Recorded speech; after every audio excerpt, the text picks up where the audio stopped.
With the release of Superman a week or two ago and the Fantastic Four coming out this weekend, superhero films seem to be back on the rise. And I would agree with these statements. Superman is a fun, exciting movie about hope and giving meaning and kindness back into this world, and the Fantastic Four does a great job of taking what usually is a terrible IP and turning it into a lovable story about family. And seeing both of them back to back in the last few days has been a very interesting experience. Like I said, I really enjoyed both of them, but I think both also contain something critical that prevents me from loving them. Let's talk about it. Hi, my name is Anatoliy Mirko. This is a channel where I talk about films, TV shows, and sometimes even books. Leave a like and subscribe. It really helps. This video is going to be a little bit more laid back than the other stuff I usually do. I usually do more editing, but here it's just going to be me talking, and then I might put the trailers up on the screen. But let's get into it. Superman, like I mentioned, is a very fun, amazing film. I had a lot of fun seeing it with my wife a few days ago. Everything when it comes to the actors and actresses in this film are perfect.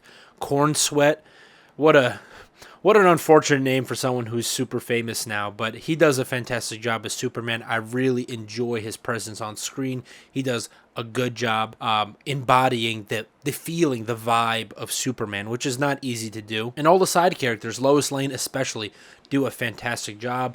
Lex Luthor, also great stuff. I also enjoy all the camera work. The camera moves a lot in this movie. It's very exciting. And the overall message of the film is something that I enjoy. I do think we need more hope and kindness. I do think it is a little punk rock to be kind nowadays. So with all this praise that I have about Superman and the fact that I enjoyed it, what is holding back from me loving it? Well, it comes down to Superman as a character. He's part of what I've deemed the big three: Spider-Man, Batman, and Superman. These are the ones that I'm pretty sure we've gotten the most iterations when it comes to films, at least. And it makes sense. Spider-Man is a coming-of-age story that will always be timeless. Everyone grows up at some point, or should grow up.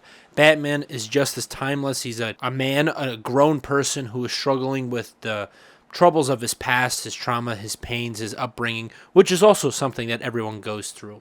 What makes Superman unique amongst this trilogy of characters is that he is a perfect person, unlike those other people who struggle with their certain situations when it comes to who they are, their identity. Superman typically knows who he is, and his struggle is with making his ideals a reality. He follows a flat arc. Most characters have a positive arc, and then there are some characters who have a negative arc. So basically, Superman is someone who knows what's right, and he has to convince the rest of the story that he's the one in the right. And it's kind of like Paddington or Forrest Gump, but instead of running a lot, he punches Nazis. And that's what Superman represents as a character. But he also does this not just on a personal level, but on a communal and national level. Superman has always been tied to America, which is one of the more interesting ideas about him. Batman really doesn't have a nationality, neither does Spider-Man, but Superman has been tied to America. And this is, I feel, a vital part about his character, and something that's extremely lacking in the movie. He's a very passive character. He's reacting to everything. When buildings are falling, when characters are about to die, he's there to save them, which is good. We should all save people. But he never does something before it happens. Everything happens to him or to the people around him. And this makes his character not interesting. It makes him very passive in that respect. And I think that stems from the fact that James Gunn, or whoever was writing the story, was afraid of making Superman stand for something higher than what he is. And this really boils down into the conflict in the film between the two fake countries. It's really stupid.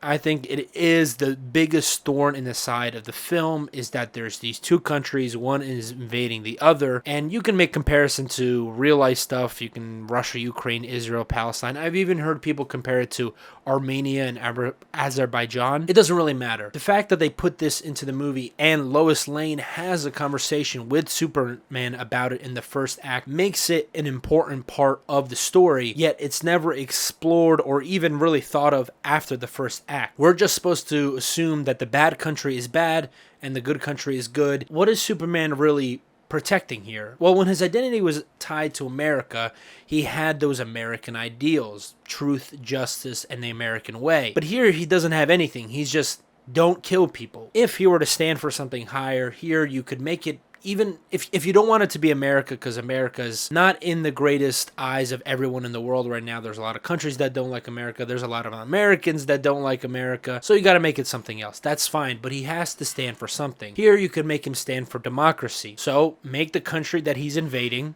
be a democracy, and the country that's invading, the bad country, be a dictatorship. Why is this important? I can't talk about this without getting to spoilers, so you can skip a little bit ahead. I'll put a timestamp so you're not spoiled if you haven't seen it. But Superman lets his evil clone die, and this evil clone is being controlled by Lex Luthor, but he lets him die.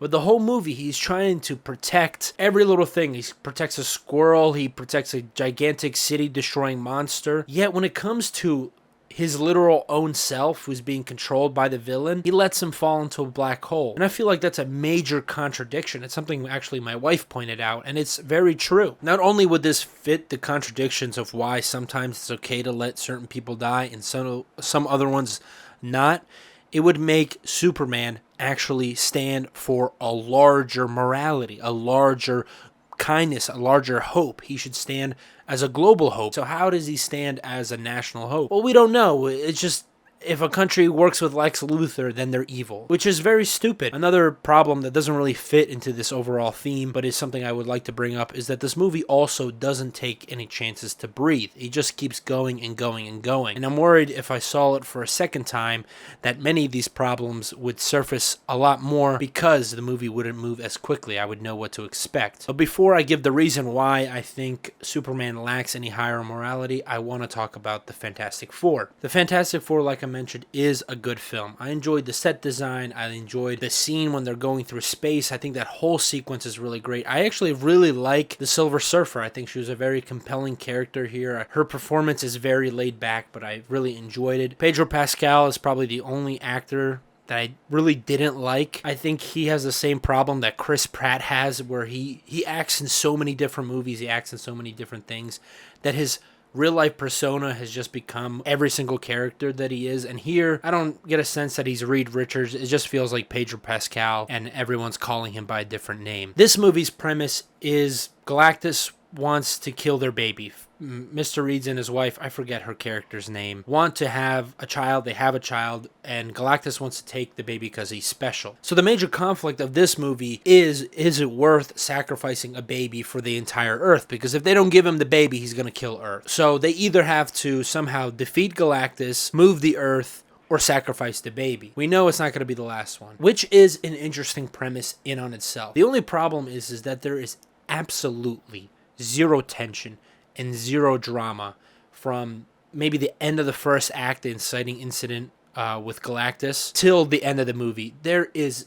absolutely nothing interesting said or done during this whole time period. The film is obviously about family, the importance of family, but most family stories have some kind of family drama. None of these characters have any tension with each other. They piss off the whole world, but yet the whole world still trusts them. Them being the arbiters controlling the fate of the Earth does not affect anyone's reaction. The Chinese government trusts that these 4 random Americans will save the world. The public, the American public, trusts that these 4 random people will save the world. The most that they get out of the public is some mean word. And there's so many easy ways you can create tension between these characters, the public, and within themselves.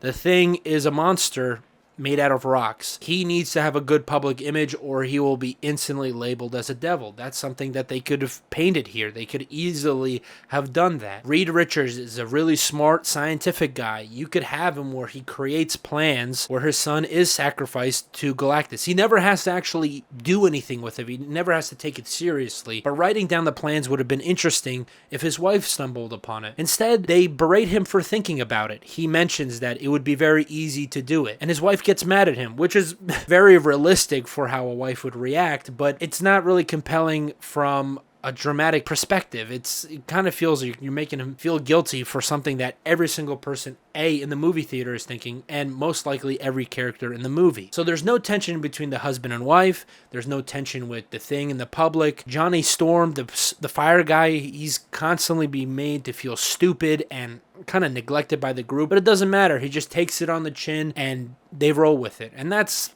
one major problem with this movie is that they're a loving family at the beginning, they're a loving family throughout, and they're a loving family at the end. No tension between the characters, and no tension with the public. No government tries to break into their house to steal their kid. They have a bunch of protesters outside their house. They never try to force themselves in, which I think would be very interesting.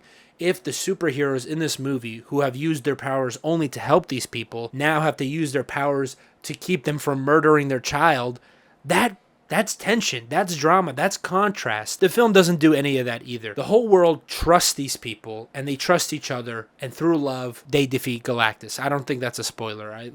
Surprise, surprise, these new characters don't die in a movie called First Steps. And that's the strangest thing I found myself, is that I was yawning. They spent a lot of time talking about levers and heaven and earth and all this other stuff, and there's no tension to it. I do not care. I'm waiting for the third act, which we'll talk about now, and I'll try not to keep any spoilers. Skip to this time code. But they defeat Galactus by having Miss Invisible, or whatever her name is, push really hard.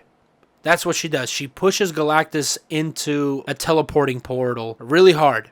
They don't work as a team. They never really explain her powers, so it's like, I guess she could do that. And Galactus gets tricked by the easiest trick in the book. He shows up and they push him in. And I found that to be very anticlimactic. If you're going to spend the second half not exploring the premise of sacrificing your child to save the world, if you're not going to have any family drama, if you're not going to have any tension with the outside world, then your third act has to have something exciting. And this film really lacks any spectacle or any drama. So why did they go for such a vanilla take, such a safe take? And this is where it loops back to Superman. The reason why these movies can't be bigger than what they are, the reason why I can't love them, even though they are well crafted, they have amazing acting, amazing music, amazing set designs, everything, is because our culture has an identity crisis. Our culture struggles to put anything out artistically that isn't divisive. It's impossible for James Gunn to make a story about Superman where he has a stance that's